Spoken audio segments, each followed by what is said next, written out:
And we're live, and we're live. Hey guys, this is Wolfie, and today we're gonna do a short live. It's only gonna be half. It's only gonna be 30 minutes.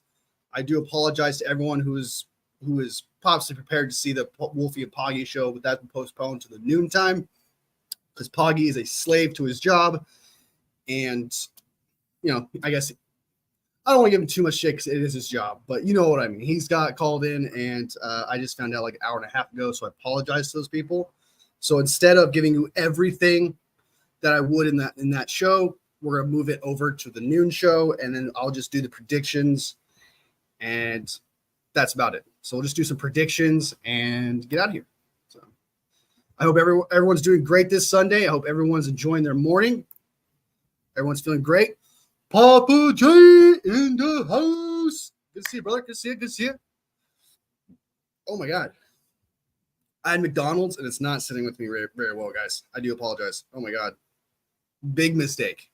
That was a big mistake, I'm not gonna lie. So let's go ahead and just jump right into those scheduled games and just see if we can predict some. See if we can go undefeated today. See if we can go undefeated. At noon, we'll look at the predictions we had last week, like I said, of Poggy and stuff. So a lot of things that I would do normally before the morning games, I'm pushing towards noon. So we'll look at how well I did last week, and we'll see how well I did in the morning games at noon and see how well I did with the predictions. So we'll see how it goes. All right, let me go and bring it up. And to everyone who sees this, please like the live. It helps me out a lot. I do this every single day. And if you guys got an opinion on anything, please let me know in the comments. I usually read all the comments, try to get them as soon as possible while trying to keep the show going. So I do love to hear what you guys have to say, as long as it's a nice conversation and it's not personal. So let's go ahead and jump right into it. Let's jump right into it. All right, so the Jets beat the Patriots on Thursday, which I already had predicted, and so did Poggy. So we're 1-0 there this week. So let's just jump right into the New York Giants at the Browns. I know Deshaun Watson is the Browns quarterback, but let's be real. The Giants are the Giants, and they may very well go 0-17. Unless they play do they play the Panthers or something? Giants. They do play each other. In Germany. That's right. That's the Germany game. that's the shit bowl. So whoever wins that is probably whoever loses that is probably going to go 0-17 for sure. So, yeah. All right. So at the Giants and the Browns, I'll make this easy and simple. I got the Giants losing this game, and I got the Browns winning. Their defense on the Brown side is just way too good, even with Deshaun Watson as their quarterback. And believe it or not, Deshaun Watson's got some sympathizers out there, which I'm really shocked to see because for all the years that he's got to attempt to play, he's either getting hurt or he just sucks. I don't think I've ever seen him play a good game or a great game since he's been on the Browns. It's the worst contract in NFL history, worst trade in NFL history, in my opinion. Like, it really is the worst trade in NFL history. And despite that, the Browns are going to win this game based on defense. The Giants might very well make like one touchdown and a field goal or two. So my guess is the score will be like 20-13. So I got 2013. I got 2013 Browns. Let me write that down. Let me know what you guys think. Also, let me know who you guys got. Do you guys agree with me? Disagree with me? I'd love to hear it. Browns. I got Browns taking the W, and I'm going to say, what was it? 13-17, 13-20. That's right, against the Browns. So that's what I got there. And then we got next. Oh, yeah, by the way, guys. I know this is a bit of a trip, but I'm actually sober right now. I am not stoned. I don't know if you can tell because my eyes are actually open. So it's not exactly I'm not stoned this time around. So you guys actually get to see me sober, and this is what I look like sober. So here I am. All right, anyway. Papa J's got the Browns. That's okay. Totally agree. All right, let's go. All right, we're on a good road. Bears at the Colts. I really, as much as I don't think Caleb Williams is handling his year, the Colts are just worse, I think, overall. Anthony Richardson, I do believe, can be good, but he only had like 4 games starting last week. So I'm going to go ahead and not last week, last year, and then he's just getting his feet under him. And Caleb's kind of facing that same thing where it's his first year as a rookie. So they're kind of both trying to climb mountains when they're almost like on the same tier, like trying to prove themselves. But the Bears have a better defense, a better offense, like weapon wise. Like Caleb Williams would have to lose this game for them, is how I look at it. I feel like the Caleb Williams would have to throw a pick six, fumble the ball, do too much, something like that for the Bears to lose this. Because overall, I think the Bears are just a better team here. So I got the Bears beating the Colts, and I'm going to say it's a close one, actually. I'm going to say Bears.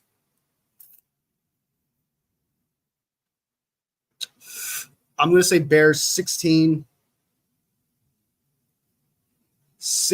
to Bears going to score 16. I think the Colts are going to score 13. So I got 16-13 Bears. So let's go 3 field goals and a touchdown. All right, so we got the Bears, and then next up we got the Texans at the Vikings. The Vikings. You're stoned. Nice. I'm waiting for my edibles to kick in. I just took it right before I got live, so count on it when I at noon that I'll be like, "Hey man, welcome to the stream, bro." I'm gonna be like that for sure. So Bears, Papa J says 21-17. I like it. We got 3 touchdowns by the Bears, and then a field goal and 2 touchdowns for the Colts. All right. All right. So Texans at Vikings. They're both 2-0. They both got to prove themselves here. The Texans are supposed to be what's predicted as Super Bowl contenders against the Vikings, who are a huge surprise. Do the Vikings come back to earth? If I don't pick the Vikings, am I being butthurt because the 49ers beat the Vikings? I don't know, but I think CJ Stroud's better than Sam Darnold. I think the Texans defense is up there with whatever scheme Brian Flores has for this offense, because I'm not trying to take shots at Kyle Shanahan because we all know he has weaknesses, and his weakness is honestly Brian Flores.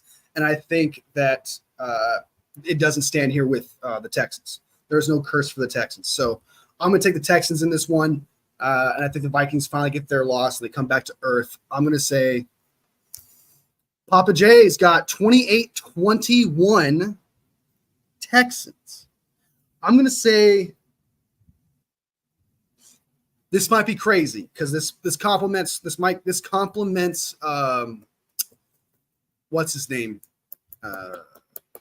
Sam Darnold a little bit too much, but I'm going to say 31-24 Texans. I do like that score, 28-21 too. I could see them all scoring touchdowns. I can see that, Papa J's. That's a good score. Next up, we got the Eagles at the Saints. And I'm going to just straight up say it. I think the Saints win this one. I think they continue to do what they're doing. To go from 40-something against the Panthers, then 40-something against the Cowboys, and then for some reason against the Eagles, who are struggling on defense, the Saints just fall off against a shitty defense. I don't want to say they're completely shit, but let's say the Eagles defense right now is mid. It's mid at best right now. So I expect the Saints offensively to score a lot of points.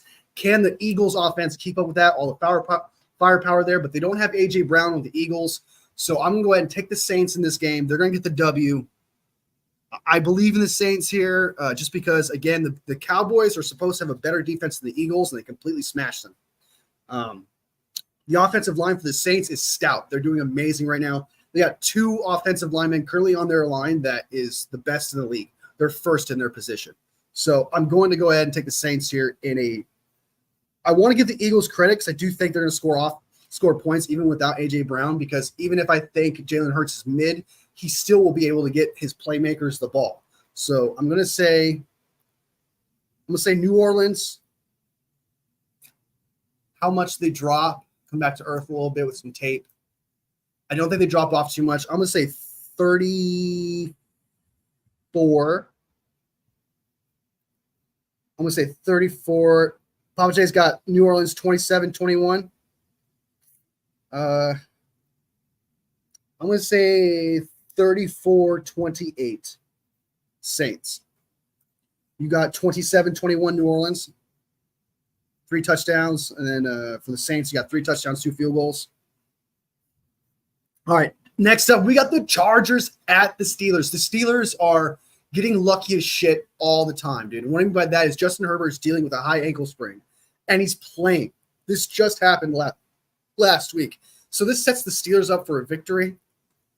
Let me go. I'm going to base this. You guys may not like this. To people who watch this later may not like this. Why I'm going to choose these people. But I'm going to check the record of Steelers versus Chargers. Actually, look at the Steelers record. They're holding teams to 13-6 against the Broncos, and then the Falcons 18-10.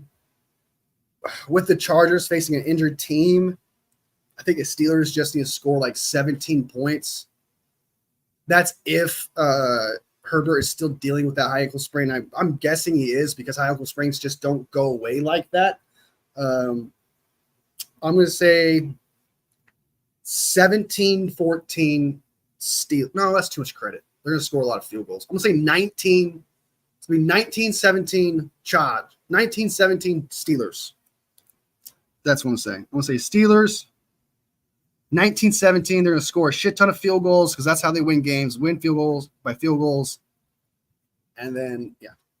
I think the Steelers are going to win this game just because of that reason. And I hate the Steelers, dude. They're like one of my top 3 most hated teams. But I got to be real with myself. The Steelers are just constantly getting lucky. And if Herbert is actually dealing with the high ankle sprain, I'm giving the odds to the Steelers just for that reason. I know that's crazy, but they got TJ Watt over there. They're performing on defense every single year. The Chargers, again, I'm banking way too much on what's his name? Herbert having that high ankle sprain. Next up, we got Broncos at Bucks. Papa J's got Chargers 24-17. All right. I'll write that down because that's the one you disagree with me on there. So Chargers 24-17. I'll write that down for you. All right. Boom. I got yours written down, brother.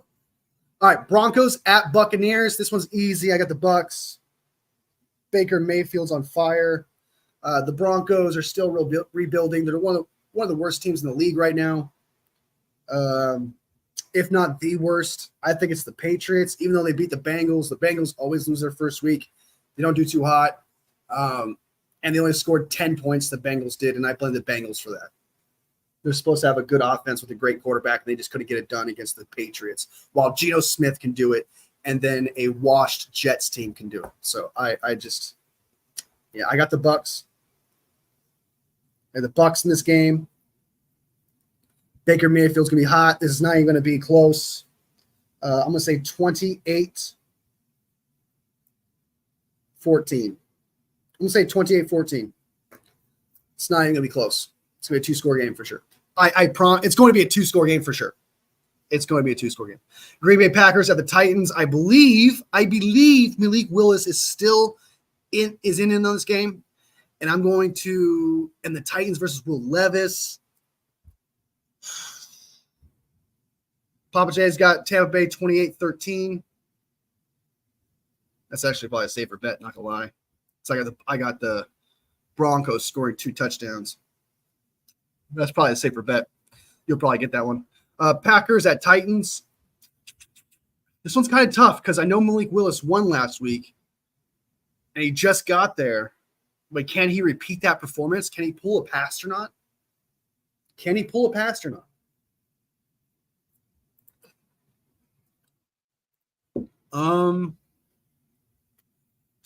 This one's tough. Let me look at Malik Willis is playing, right? Packers. Malik Willis. Yep, Jordan Love is ruled out for the Packers as ex-Titan Malik Willis to start.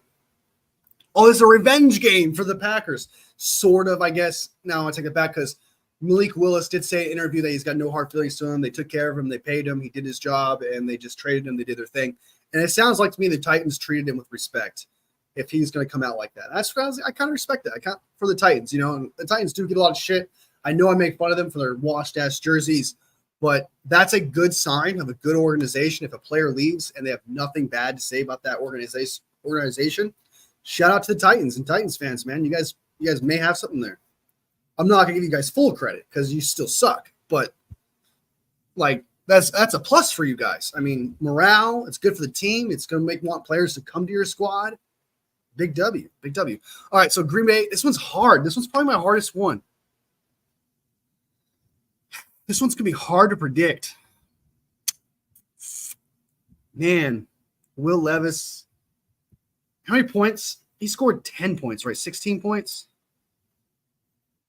What's the most points the Titans have scored?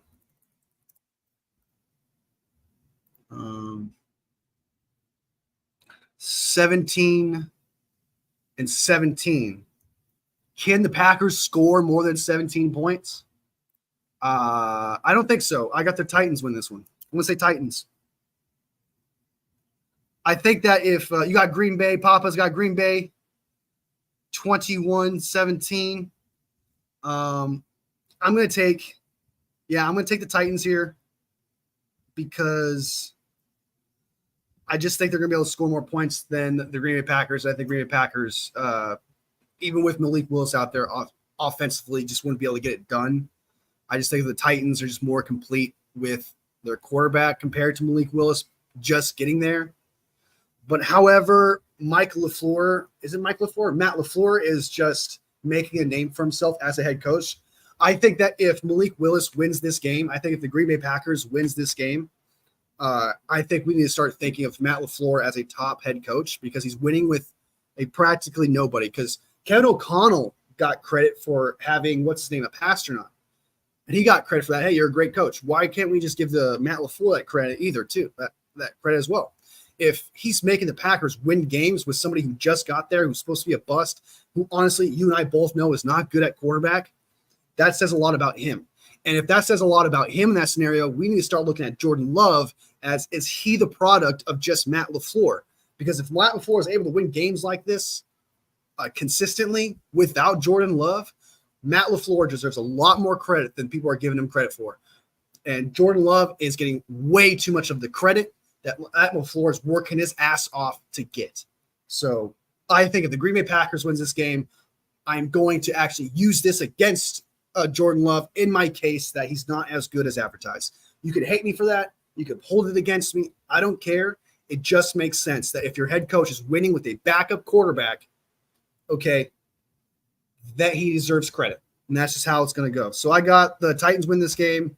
What did I say? What was the score? I said 17. He scored 16 points last week. I'm going to say Titans 17. I think they're going to repeat that same score or roughly that same score. I'm going to say 17.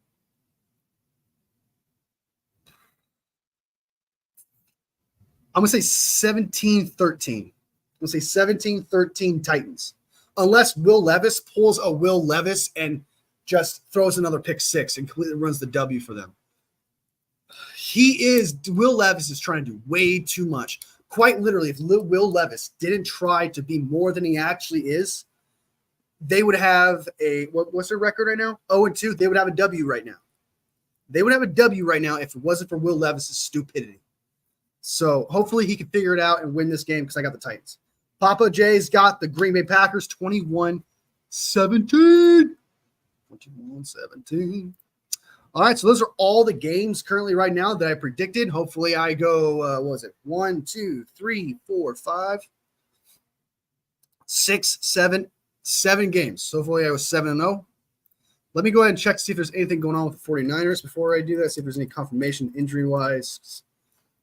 Today, I believe we're supposed to get the confirmation of George Kittle being out.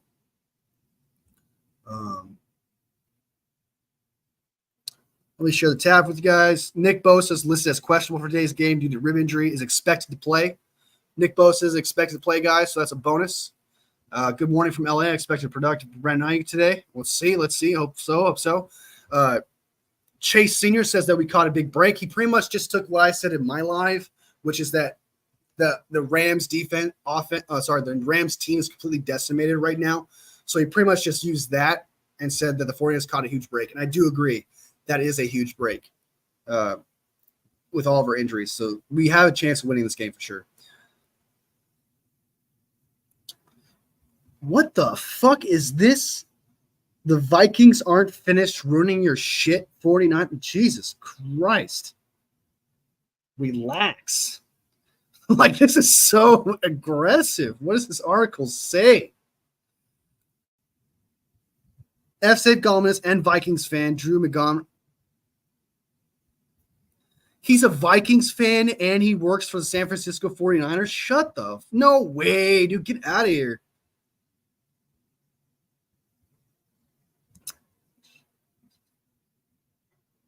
Probably lose that game, the Vikings be the Vikings and all. Oh, but the Kansas City, all feel less. You got lucky due to some stupid ass like trend. All right, man. Okay. Oh shit. And it wasn't an ass beating. What a douchebag.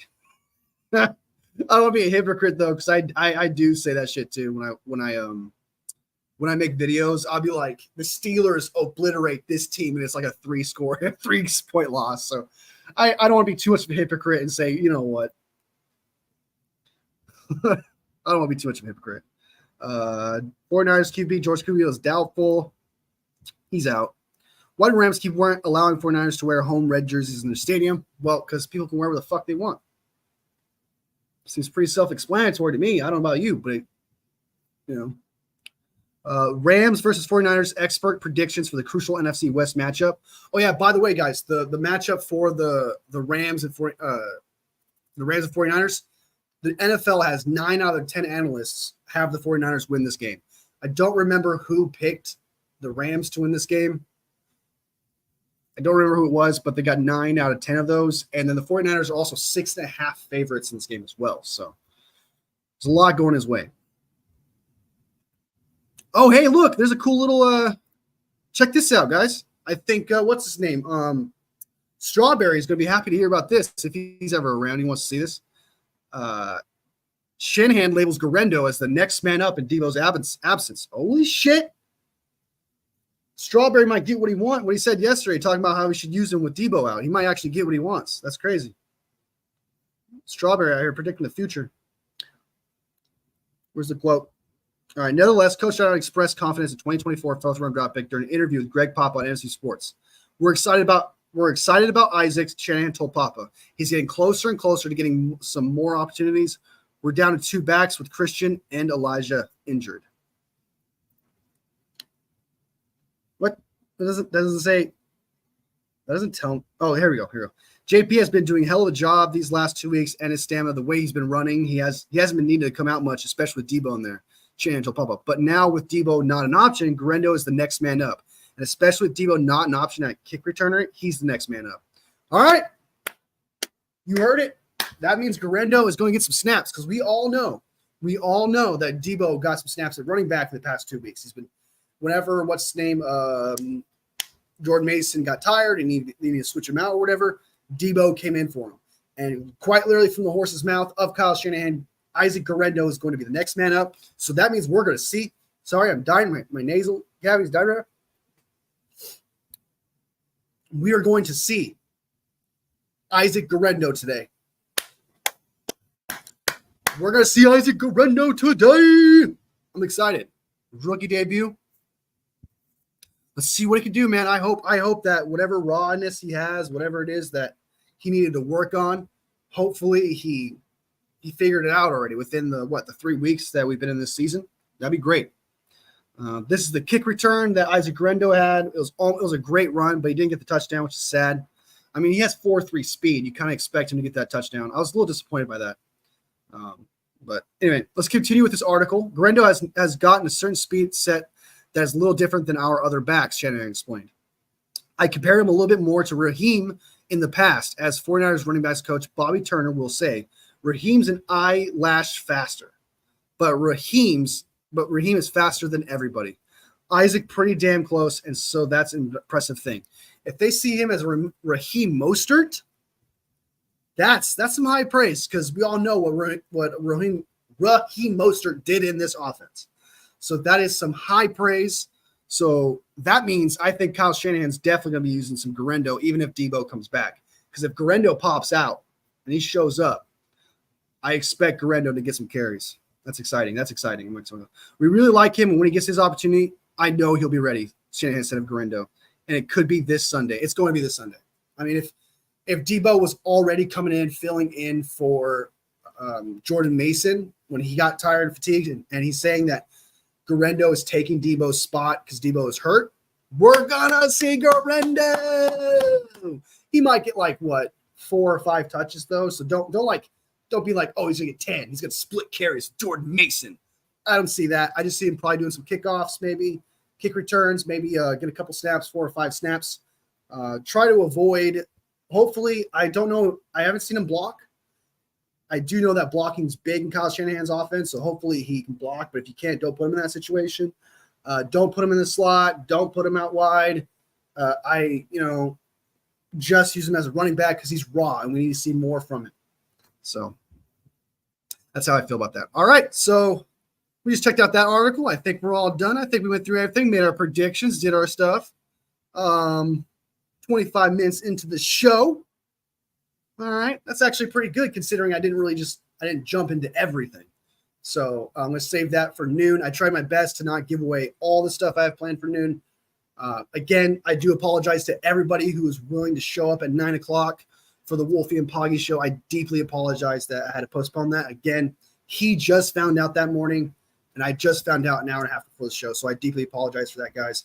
But I promise you, if anything ever changes with this channel, I will always let you know as soon as possible. I will never waste your time like that intentionally. I promise. All right, guys, to everybody, Papa J, you're an OG, brother. Appreciate you coming in here. I like your predictions, man. Let's see if you go 7-0. You disagree with me on some of these. You agree with me on most of them. So you should do pretty well. And to everybody else who saw this stream, thank you so much for checking me out and giving me a chance. From the bottom of my 49ers heart, I appreciate that. To everybody who watches this later to see how well I did in my predictions, to either be like, that didn't age well, man. This aged as much as a middle-aged man with cancer. Something like that. I'm pretty sure I'll hear something like that because there will probably be an upset somewhere in these predictions. So to everyone who watched this later, hater or no hater, sub if you like the content, like if you like the video. All love, family, and I'll see you at noon. At noon.